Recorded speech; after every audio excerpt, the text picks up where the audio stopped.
Tentunya kalau kita berbicara KIP kuliah ini sudah tidak menjadi informasi baru lagi buat Bapak Ibu semuanya, karena sejak 2020 kemarin kita sudah mulai merebranding bidik misi menjadi KIP kuliah.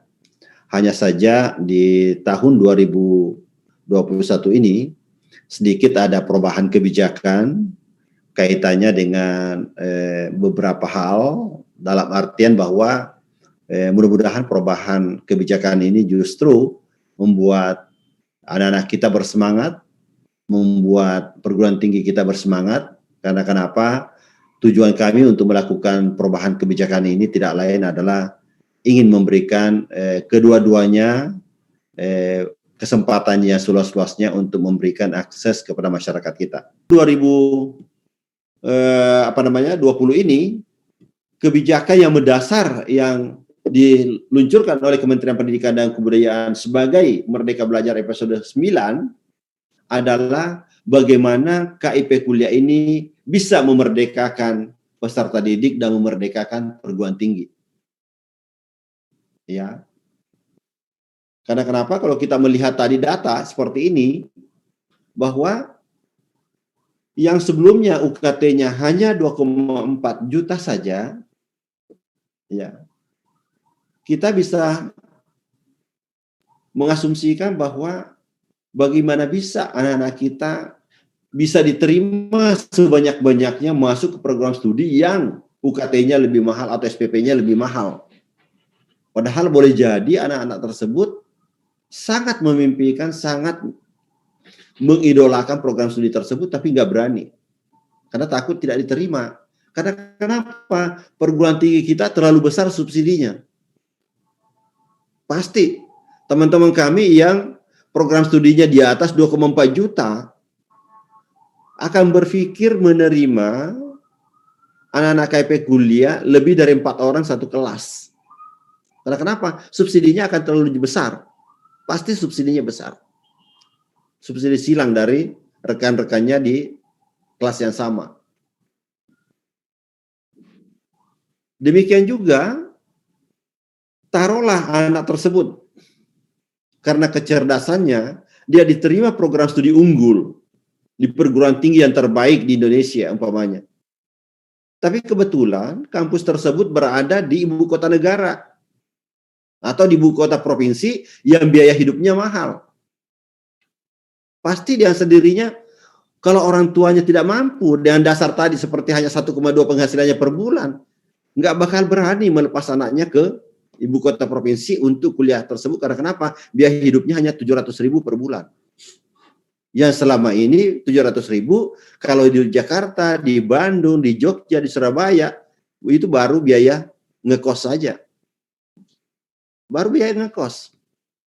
Nah, kalau orang tuanya tadi tidak mampu, bagaimana bisa mensubsidi untuk biaya hidupnya? Konsumsinya tiap hari, transportnya tiap hari ke kampus, kebutuhan sehari-harinya di rumah. Nggak mungkin kalau tidak mampu orang tuanya. Seperti tadi gambarannya 1,2 juta pendapatannya rata-rata. Nah inilah niat pemerintah ingin memperbaiki ini.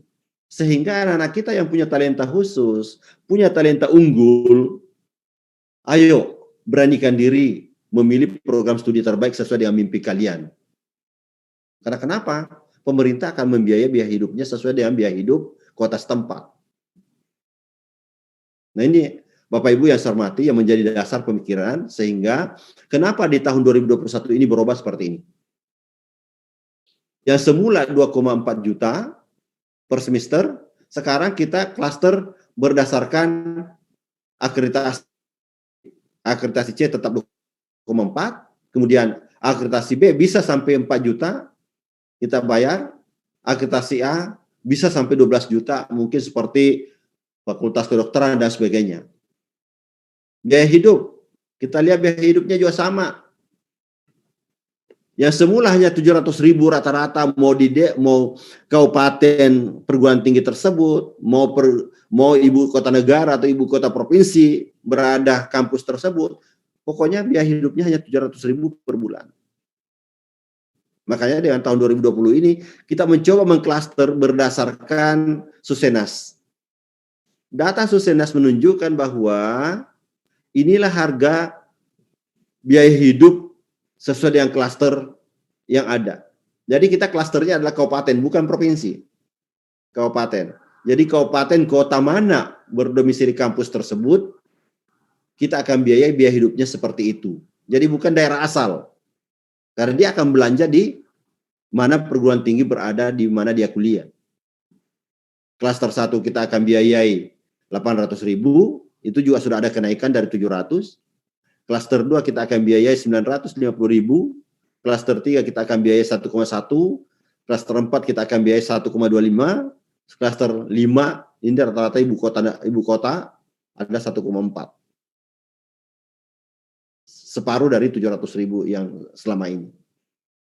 Nah ini Bapak Ibu yang saya hormati. Jadi dasar pemikirannya ingin mencoba memberikan kesempatan kepada anak-anak kita seluas-luasnya untuk meraih mimpi-mimpinya, supaya sesuai dengan talenta unggul yang dimiliki, bisa masuk ke perguruan tinggi unggul karena kemampuan dan juga dukungan dari pemerintah sudah memadai. Nah ini Bapak Ibu yang saya hormati, mohon dimaklumi kebijakan ini, dan memang setiap kebijakan pasti tidak memberikan ruang yang enak semua kepada semua pihak, terutama anak-anak kita atau adik-adik kita yang sudah ongoing study. Sudah banyak tuh permintaan, kenapa kami tidak naik? Kenapa hanya yang baru? Ya, kami katakan bahwa kalau kami tidak memulai, maka ini tidak akan berubah. Nah, sementara kalau kita mau mengambil semua ongoing, ini tidak sedikit anggarannya. Karena lebih besar jumlah mahasiswa ongoing dibanding setiap entry baru di setiap tahun. Jadi, kita mencoba saja bahwa, ayo kita harus memulai. Karena kalau kita tidak mulai, 10 tahun bidik misi yang berlalu, plus 1 tahun KIP kuliah, UKT-nya tidak pernah beranjak dari 2,4. Padahal inflasi yang terjadi di perguruan tinggi itu sudah jauh berubah. Sudah jauh berubah. Nah ini juga kita memberikan kesempatan perguruan tinggi kita supaya bisa tumbuh, bisa hidup. Sehingga ada subsidi dari pemerintah, memberikan dukungan UKT atau SPP kepada mahasiswa sesuai dengan program studi yang ada di kampus masing-masing. Tapi tentu catatannya, jangan sampai teman-teman berlomba-lomba untuk menaikkan SPP. Tentu tidak seperti itu juga. Karena kenapa? Nanti Bapak Ibu kasihan diburu mahasiswa yang ongoing kalau dia mahasiswa yang reguler. Karena mereka diberlakukan. Tentu kami pembandingnya adalah mahasiswa reguler. Nggak bisa bahwa yang mendapatkan KIP kuliah dinaikkan, sementara yang reguler tetap sekian. Nggak bisa. Benchmark kami adalah SPP yang berjalan pada mahasiswa reguler. Nah ini Bapak Ibu yang saya hormati, tentu harapan kami seperti itu, jangan sampai ada inisiatif-inisiatif kreatif untuk segera menaikkan SPP-nya di kampus masing-masing, karena pemerintah bisa memberikan dukungan seperti itu. Di tahun 2020, distribusi mahasiswa KIP kuliah dari aspek pembagian kuota di awal, yaitu 60% untuk PTN, 40% untuk PTS. Namun setelah implementasi program ini berubah, yaitu menjadi 50-50. 50% untuk PTN, 50% PTS. Jadi bukan berarti bahwa PTS kita sedikit sekali memperoleh kesempatan, namun ternyata bahwa dengan kondisi yang ada kemarin di tahun 2020, implementasinya justru masing-masing mendapatkan proporsi 50% untuk kuota KIP kuliah dari jumlah 2.000 peserta KIP kuliah. Sementara penyebaran di tahun 2020, karena memang kita belum melakukan proporsi antara akreditasi, sebarannya ternyata seperti ini. Akreditasi A itu sekitar 20%, akreditasi B sekitar 57%, dan akreditasi C sekitar 23%. Nah, di tahun 2021 ini, kami mencoba mengambil kebijakan bahwa, karena kenapa? Bidik misi sudah 10 tahun, plus 1 tahun KIP kuliah berarti sudah 11 tahun.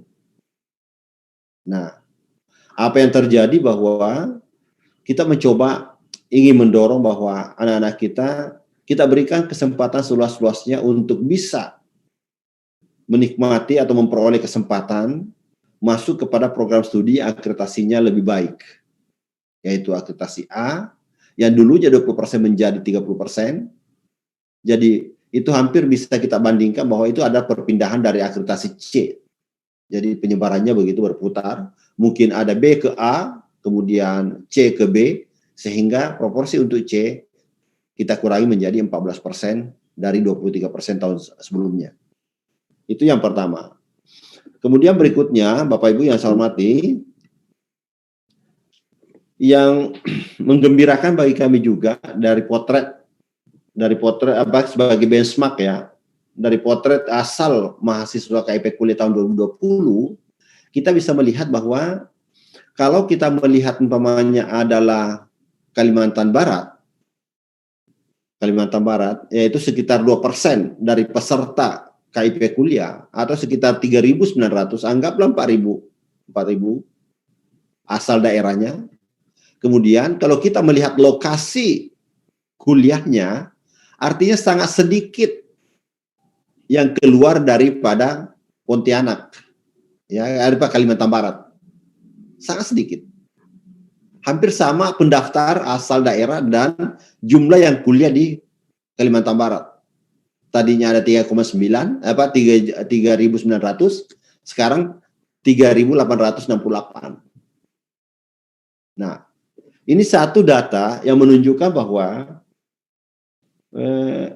apakah memang karena persoalan UKT atau persoalan biaya hidup, sehingga anak-anak kita yang ada di Kalimantan Barat cenderung kuliah di daerahnya sendiri, tidak berani bertarung memilih perguruan tinggi yang bagus di Pulau Jawa dan sebagainya.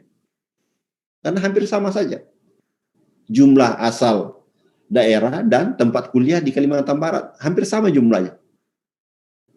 Itu data awal. Kemudian yang berikutnya, sehingga yang menjadi persoalan juga, yang menjadi perhatian kami juga, bahwa setelah kami melihat bahwa betul semua anak-anak kita peserta KIP Kuliah itu betul adalah kita memberikan kepada orang yang tepat sasaran. Coba kita lihat Kalimantan Barat, rata-rata penghasilan orang tua per bulannya itu adalah sekitar 1,2 juta. Jauh di bawah UMR. Jadi artinya, kalau pemerintah tidak memberikan dukungan yang lebih luas, kesempatan yang lebih luas, maka anak-anak kita mungkin tidak jauh beda potretnya di tahun 2020 dengan 2021. Karena kenapa? Mereka takut untuk bersaing kepada perguruan tinggi yang mungkin justru menjadi impiannya, tetapi keterbatasan UKT, keterbatasan biaya hidup, sehingga nggak berani untuk mengambil program tersebut.